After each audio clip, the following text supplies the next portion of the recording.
Welcome to Yankee Stadium. I'm Mark Hale alongside our baseball columnist Joel Sherman here. We get set for the Yankee opener in just about 90 minutes from now. The Yankees will play the Anaheim Angels after opening up in Tampa Bay against the Rays and in Baltimore against the Orioles. And Joel, first, before we start here, we had some pregame news here with Joe Girardi in the lineup. They're going to make a little bit of change against right-handed pitchers. Tell the readers, or the viewers, I should say, a little bit about what that change is and why. Hopefully they're readers as well. Right now the Yankees, Joe Girardi said the switch is Alex Rodriguez is hitting third, Robinson Cano's hitting fourth. They're going to do that from now on, he said. Joe Girardi said it had nothing to do with production so far, but right now, at this point in the season, the Yankees are the only team in the major leagues who do not have an RBI from either the number 3 spot or the number 4 spot. And when you hear the names Robinson Cano and Cano hitting third, it puts Alex Rodriguez in between them. But I'll say this, Alex Rodriguez has not hit lefties well the last few years. So I still expect that if you have a good lefty and it's a late inning situation, you're going to bring him in for all 3 batters, and it's going to be up to Alex Rodriguez to make somebody pay. By the way, either lefty or righty. Right now, it doesn't look very good for him. When you see Alex Rodriguez, and George King, our colleague, wrote about Alex for today and his struggles so far this season, how do you evaluate him? We all know it's 6 games of the season, it's a small sample, but he had this kind of same thing last year where he had a good spring and then not a great season. It looks like it's almost following a similar pattern so far. Mark, I was in spring training a lot. Show it. Right. He hit the ball real well. He drew a lot of walks. And then it seems to me that he had what should have been 2 hits against Tampa if Tampa had played their defense like everyone had for the first 100-year history of the game. Right. But as you know, Tampa lines up its defense by computer scouting. Yes. And there was 2 balls up the middle, including one that would have given them the lead in the 9th inning. It really gets in his head. Yeah. And it seems to me he's talked himself into a slump.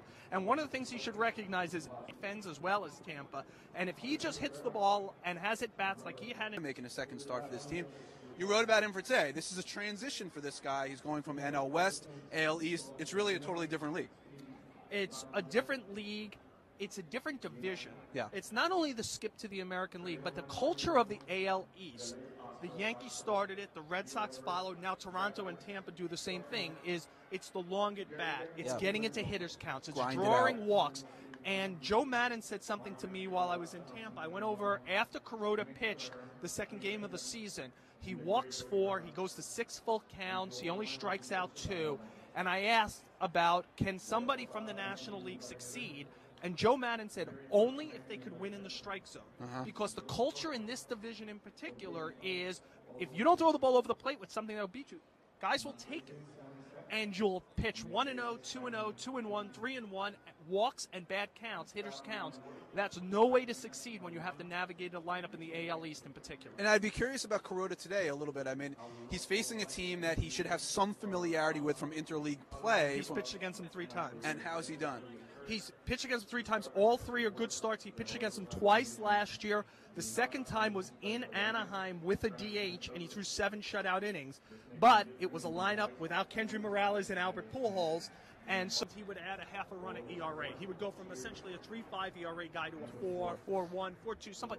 Even if it was a full run from last year, which was 3.09, to low 4s, would be fine. But he'd be going from the Dodgers, who don't score. And now with the Angels, like you said, it's a different lineup. Albert Pujols is obviously here. Kendry Morales is back. The Yankees have played 6 games. They played 3 against a really good team in Tampa, lost all 3. We all know the first game in particular could have gone the other way. Now they just played 3 in Baltimore against a bad team. They won 3, although at least 2 of those could have gone the other way. Now they face another good team, and I'm kind of curious, and I'm sure you are as well, to see how do they match up again against a good team. What's interesting is Minnesota's in next, and the Orioles and Minnesota are the 2 teams the Yankees annually just beat the heck out of to help inflate their record. So we'll see. And the Angels historically, especially when Joe Torre was here, were the team they couldn't beat. So I'm interested in seeing it. I do think a key to this season, Mark, is I think 4 of the 6 or 7 best teams in all of baseball, and I know people are worried about Boston right now, 1-5, but that the 4 best teams in the AL East are among the handful of best teams in the sports, and the Orioles are among the worst. And the ability in your 18 games head-to-head to really throw up a 14, they went 9-9, and Tampa had the second best. And Tampa and the Yankees made the playoffs. And as you remember, the Red Sox didn't. And the Red Sox lost 5 of their last 7 in the last 10 games of the season to the Orioles. You must beat the heck out of the Orioles this year if you want to make the playoffs and win the division in the AL East. And the Yankees obviously have a first baseman now in Mark Teixeira, who used to be the first baseman for the Angels. And it's funny, I see what Mark Teixeira is doing at the plate. You hear about what Mark Teixeira is doing at the plate.